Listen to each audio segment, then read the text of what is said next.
আসসালামু আলাইকুম everyone, welcome আমাদের বোটানি ফার্স্ট পেপারের থার্ড চ্যাপ্টারের লেকচারে। তো আমাদের এখনের আলোচনা হচ্ছে কোষ ঝিল্লি নিয়ে। এই টপিকটাও তোমাদের সিকিউর জন্য খুবই খুবই ইম্পর্টেন্ট একটা টপিক।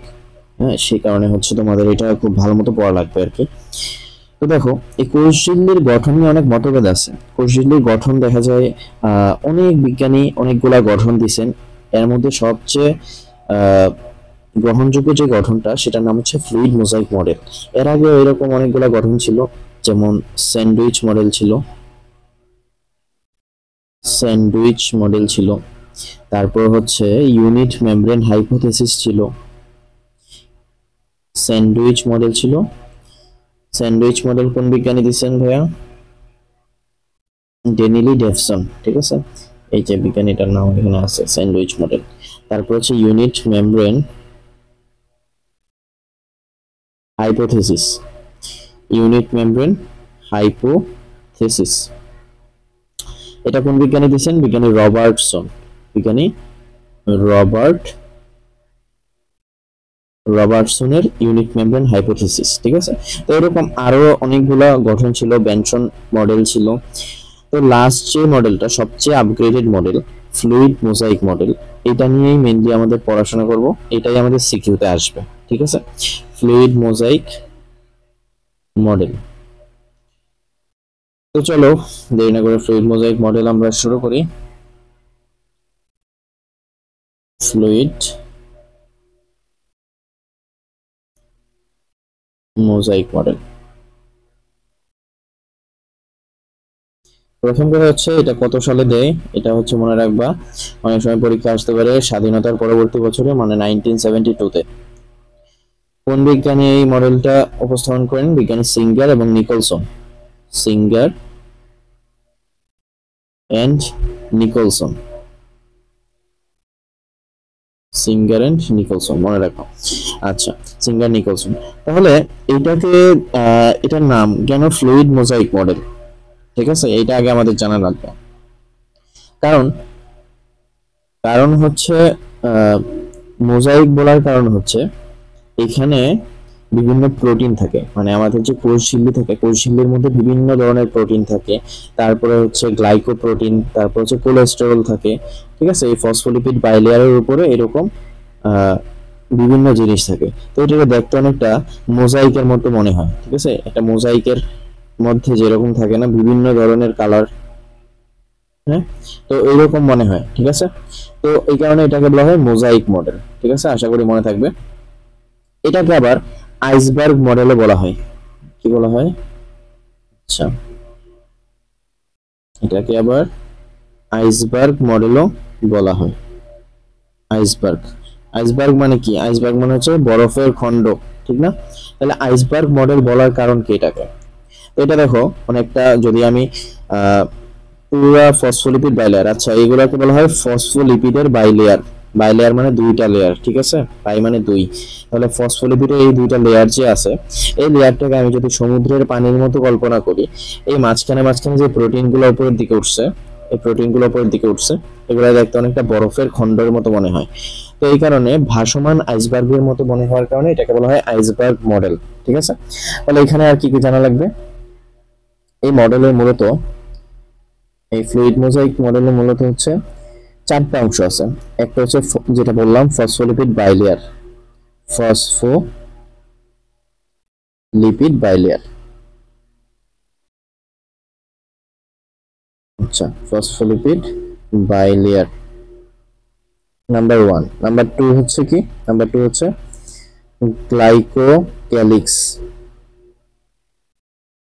গ্লাইকোক্যালিক্স। তারপর হচ্ছে কোলেস্টেরল, কোলেস্টেরল। দেন 4 নম্বরে হচ্ছে মেমব্রেন প্রোটিন, মেমব্রেন প্রোটিন। এখন এইখানে যে অংশগুলো আছে প্রত্যেকটা একদম বিস্তারিত জানা লাগবে, ঠিক আছে। তাহলে আমাদের এই ফ্লুইড মোজাইক মডেলে কয়টা পোরশন? 4টা পোরশন। একটা হচ্ছে ফসফোলিপিড বাইলেয়ার, দেন হচ্ছে গ্লাইকোক্যালিক্স, তারপর হচ্ছে কোলেস্টেরল, তারপর হচ্ছে মেমব্রেন প্রোটিন। এখন ফসফোলিপিড বাইলেয়ার, হ্যাঁ বাইলেয়ার তো মানে বুঝলাম দুইটা লেয়ার। ফসফোলিপিড বাইলেয়ার নিয়ে যদি বলতে যাই, দেখো এখানে মূলত এরকম একটা অণু থাকে, এটা মাথার মতো দেখতে, আর এটা অনেকটা লেজের মতো দেখতে, ঠিক আছে? এটা মাথা একটা লেজ, ঠিক আছে? তাহলে এই যে মাথাটা, এটা হচ্ছে তোমার ফসফেট দিয়ে গঠিত হয়, তাহলে আমরা বলবো ফসফেট হেড, ঠিক আছে? তাহলে বলবো কি ফসফেট হেড। তাহলে মাথাটা হচ্ছে ফসফেট মাথা, আর লেজটা হচ্ছে কি জানো, লেজটা হচ্ছে ফ্যাটি অ্যাসিড টেইল। ফ্যাটি অ্যাসিডের ফ্যাটি অ্যাসিড তো হচ্ছে লিপিডের একক, ঠিক না? যার কারণে আমরা এটাকে বলবো fatty acid tail, fatty acid লেজ। তাহলে আশা করি আমরা বুঝছি ফসফেট হেড এবং ফ্যাটি অ্যাসিড লেজ, এটা মনে রাখা লাগবে। এবং যেটা মাথায় রাখবা সেটা হচ্ছে আমাদের যে ফসফেট হেডটা আছে, মাথার ফসফেট হেডটা আছে, এটা কিন্তু নন পোলার, মানে এটা পানিতে দ্রবীভূত হয় না, ঠিক আছে? নন পোলার ফসফেট হেড, নন পোলার ফসফেট হেড এবং পোলার, সরি একটা জিনিস একটু মিস্টেক হয়ে গেছে, আর যে ফসফেট হেডটা আছে এটা কিন্তু পোলার, এটা হচ্ছে পোলার। আর যে টেইলটা আছে বা লেজটা আছে এইটা হচ্ছে নন পোলার, এটা হচ্ছে নন পোলার, ঠিক আছে? এটা হচ্ছে কি নন পোলার। আচ্ছা, ফসফেট হেডটা হচ্ছে পোলার আর টেইলটা হচ্ছে নন পোলার, একটু কারেকশন করে নাও। আচ্ছা, তারপরে আসি আমরা, তারপর হচ্ছে আমাদের গ্লাইকোক্যালিক্স, তারপর হচ্ছে গ্লাইকোক্যালিক্স। আচ্ছা, এই গ্লাইকোক্যালিক্সে যাওয়ার আগে আমরা হচ্ছে ফ্লুইড মোজাইক মডেলের ফিগার তো অবশ্যই তোমার পরীক্ষা আঁকা লাগবে। ওই ফিগারটা আগে একদম সিম্পলিফাইড ওয়েতে আঁকা দিতেছি, এভাবেই তুমি একদম পরীক্ষা আঁকবা, ঠিক আছে? এই যে একটু গ্যাপ দিয়ে দিয়ে আমি গোল্লা দিতেছি খালি, দেখছো? এখানে আবার গ্যাপ দিয়ে দিয়ে গোল্লা দিলাম। ওকে,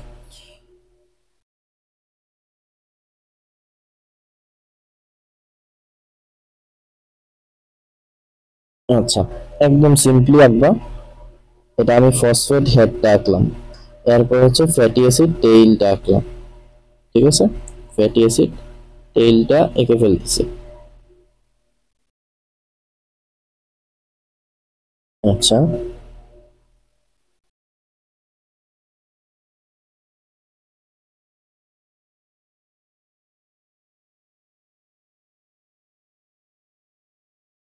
তাহলে আমাদের কিন্তু প্রথম অংশটা শেষ, ফসফোলিপিড বাইলেয়ারটা আঁকা শেষ। এরপরে যে কাজ, এরপরে কাজটা হচ্ছে আমাদের গ্লাইকোপ্রোটিন এবং গ্লাইকোলিপিড, যেটাকে আমরা একসাথে বলি গ্লাইকোক্যালিক্স, ঠিক আছে? গ্লাইকোক্যালিক্সটা আঁকবো। গ্লাইকোক্যালিক্সটা কিরকম, ফার্স্টে একটা প্রোটিন আঁকবো, একটা প্রোটিন, ঠিক আছে? এই প্রোটিনের মধ্যে এইভাবে একদম সিম্পলি এঁকে ফেলবা। আচ্ছা, এরকম যে মাথাটা আঁকলাম, এরকম এদিকে আরেকটা আঁকবা, এবং ক্রস দিয়ে দিয়ে আঁকলাম। এরপর হচ্ছে কোলেস্টেরল, কোলেস্টেরল আঁকার পালা। কোলেস্টেরল আমরা হ্যাঁ এরকম ভাবে কোলেস্টেরলটা এঁকে ফেললাম, ঠিক আছে? আচ্ছা, এরপর আসি আমরা প্রোটিন। এবার আঁকবো হচ্ছে আমরা এই যে বড় একটা প্রোটিন, যেটা দুইটা লেয়ারকে একসাথে ইন্টিগ্রেট করতেছে, ঠিক আছে? এই প্রোটিনটা দুইটা লেয়ারকে কি করতেছে ভাইয়া, ইন্টিগ্রেট করতেছে, মানে যুক্ত করে দিতেছে, দুইটা ফসফোলিপিড বাইলেয়ারকে একসাথে যুক্ত করে দিচ্ছে। এরপরে আরেক ধরনের প্রোটিন আঁকলাম এখানে, এইখানে আবার আরেক ধরনের প্রোটিন আঁকলাম আমি, এটার উপরে আরেক ধরনের প্রোটিন আঁকলাম, ঠিক আছে? তো মেলা প্রোটিন এঁকে ফেলছে। এইটাই হচ্ছে আমাদের ফ্লুইড মোজাইক মডেলের একদম সিম্পলিফাইড পিকচার। এটা তুমি পরীক্ষার খাতায় আঁকবা, ঠিক আছে? এইবার আসি আমরা মানে প্রত্যেকটা জিনিসের ডিটেলস। এটা হচ্ছে ফসফেট হেড, এটা হচ্ছে আমাদের ফ্যাটি অ্যাসিড টেইল। ফসফেট হেডটা হচ্ছে পোলার, ফসফেট হেডটা কি পোলার, আর ফ্যাটি অ্যাসিড টেইলটা হচ্ছে কি নন পোলার, এনপি লিখলাম আমি, ঠিক আছে? এরপর খেয়াল করো এখানে, এরপর আমরা যেটা বলছি গ্লাইকোক্যালিক্স। গ্লাইকোক্যালিক্সটা হচ্ছে দুইটা জিনিস নিয়ে গঠিত হয়, একটা হচ্ছে গ্লাইকোপ্রোটিন গ্লাইকোপ্রোটিন, 2 নম্বরে হচ্ছে গ্লাইকোলিপিড। এই দুইটা জিনিস নিয়ে হচ্ছে গ্লাইকোক্যালিক্স গঠিত হয়। গ্লাইকোপ্রোটিন প্লাস গ্লাইকোলিপিড,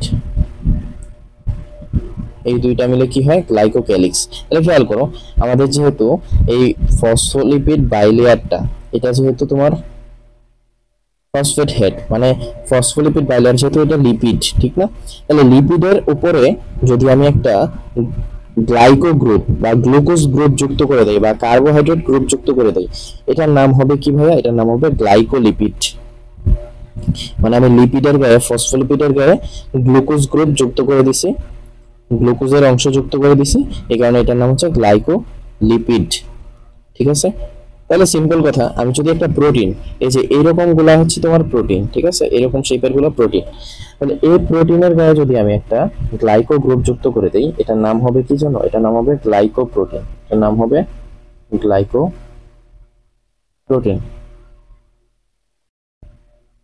ওকে, গ্লাইকোপ্রোটিন। এরপরে এই বেচারা হচ্ছে কোলেস্টেরল।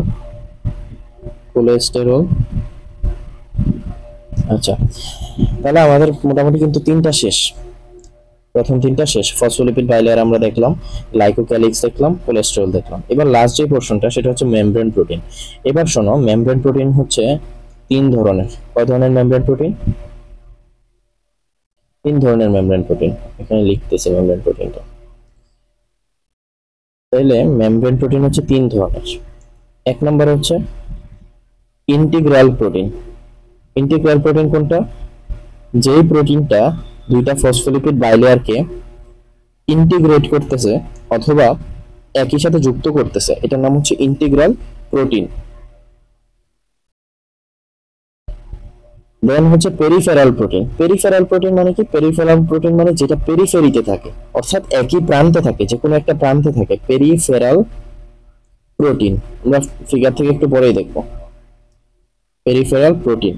আর 3 নম্বর হচ্ছে লিপিড সম্পৃক্ত প্রোটিন। লিপিড সম্পৃক্ত প্রোটিন, যে প্রোটিনটা পেরিফেরাল প্রোটিনের গায়ে লেগে থাকে সেটাই লিপিড সম্পৃক্ত প্রোটিন। তাহলে এখানে যদি বলি আমি ইন্টিগ্রাল প্রোটিন কোনটা ভাইয়া? ইন্টিগ্রাল প্রোটিন হচ্ছে এই যে এটা, আমি সবুজ কালার দিয়ে হচ্ছে ট্রেস করে দেখাইতেছি। ইন্টিগ্রাল প্রোটিন হচ্ছে এটা। এবার পেরিফেরাল প্রোটিন কোনটা? পেরিফেরাল প্রোটিন হচ্ছে এক প্রান্তে যে প্রোটিনগুলো থাকে, এই যে দেখো এক প্রান্তে প্রোটিনগুলো আছে, যে কোনো এক প্রান্তে, দুইটাকে একসাথে লাগানো নাই, এটা হচ্ছে তোমার পেরিফেরাল প্রোটিন। এই পেরিফেরাল প্রোটিনের গায়ে দেখো আরেকটা প্রোটিন লাগানো, এটা হচ্ছে লিপিড সম্পৃক্ত প্রোটিন। তাহলে আশা করি প্রোটিনগুলো বোঝা শেষ। এই হচ্ছে আমাদের ফ্লুইড মোজাইক মডেল নিয়ে আলোচনা। তোমার আপাতত এতটুকু জানলেই চলবে। হ্যাঁ, এখন শোনো, একটা মজার ব্যাপার বলি।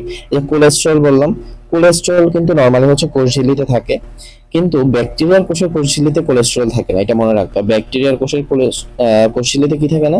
কোলেস্টেরল থাকে না। ঠিক আছে? তাহলে আমরা যেহেতু ফসফোলিপিড বাইলেয়ার বললাম, এই যে লিপিড অণু, তারপরে ফসফেট অণু থাকে, ঠিক না? তো নতুন একটা গবেষণা, সাম্প্রতিক গবেষণায় দেখা গেছে এই কোষঝিল্লিটা অনেকটা তরল পদার্থের মতো আচরণ করে। কিসের মতো?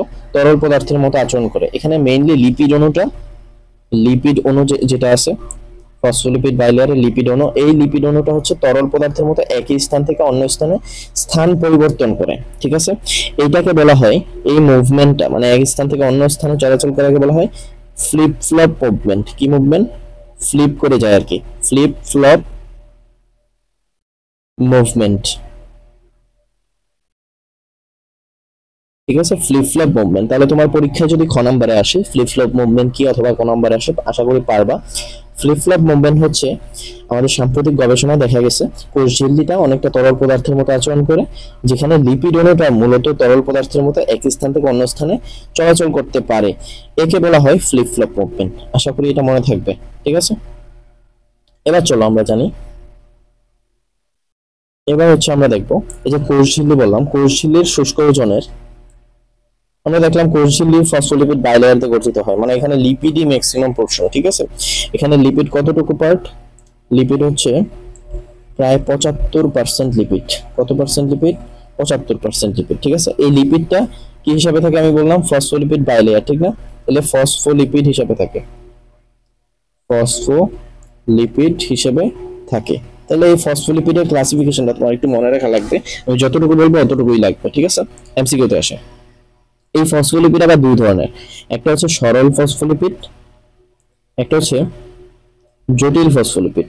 একটা সরল ফসফোলিপিড, আরেকটা কি ভাইয়া, জটিল ফসফোলিপিড। এই সরল ফসফোলিপিডের মধ্যে, এই সরল ফসফোলিপিডের মধ্যে আমাদের টোটাল ফসফোলিপিড মনে রাখবে 5 ধরনের আছে। কয় ধরনের? 5 ধরনের। এখানে সরল ফসফোলিপিড হচ্ছে তোমার মূলত হচ্ছে ফসফোটাইডিক অ্যাসিড, এটার নাম কি? ফসফো, যেই এক ধরনের ফসফোলিপিড সরল আর বাকি 4 ধরনের জটিল, ঠিক না? তাহলে এই ফসফোলিপিডের মধ্যে, সরল ফসফোলিপিডের মধ্যে যেটা আছে ফসফোটাইডিক অ্যাসিড, কি অ্যাসিড? ফসফোটাইডিক অ্যাসিড, যেমন আজকে ফার্স্ট শুনছো। এই জটিল 4 ধরনের মধ্যে 4টা জানা লাগবে না, সবচেয়ে মেইন যেটা লেসিথিন, এটা জানা লাগবে, ঠিক আছে? জটিল ফসফোলিপিডের মধ্যে প্রধান কোনটা? প্রধান হচ্ছে লেসিথিন। কোনটা প্রধান? লেসিথিন প্রধান, ঠিক আছে? তো এটা মনে রাখা লাগবে। ফসফোলিপিডের ক্লাসিফিকেশনটা একটু লাগবে। আর তুমি হচ্ছে কোষঝিল্লির কাজটা একটু দেখে নিবা। কোষঝিল্লির কাজটা মানে একটা কঠিন কিছু না, এক জায়গা থেকে আরেক জায়গায়, এক কোষ থেকে আরেক কোষে বিভিন্ন সাবস্টেন্স আদান প্রদান করে, এটা বিভিন্ন তথ্যের ভিত্তি হিসেবে কাজ করে। তারপর হচ্ছে এখানে অ্যান্টিজেন ক্ষরণ হয়, এনজাইম গুলা ক্ষরণ হয়, ঠিক আছে? তারপর দেখো মানে সোজা কথা হচ্ছে ব্যাপন, নিয়ন্ত্রণ, সমন্বয়, এই সব জিনিসগুলা প্রতিকূল পরিবেশ থেকে অভ্যন্তরীণ বস্তুকে রক্ষা করে, এই সবগুলো হচ্ছে কোষঝিল্লির কাজ, ঠিক আছে? হ্যাঁ, আশা করি মনে থাকবে এগুলো আমাদের। এই ছিল আমাদের ফ্লুইড মোজাইক মডেল সংক্রান্ত আলোচনা। আশা করি জিনিসগুলো বুঝছো একদম ক্লিয়ারলি। থ্যাংক ইউ পাশে থাকার জন্য।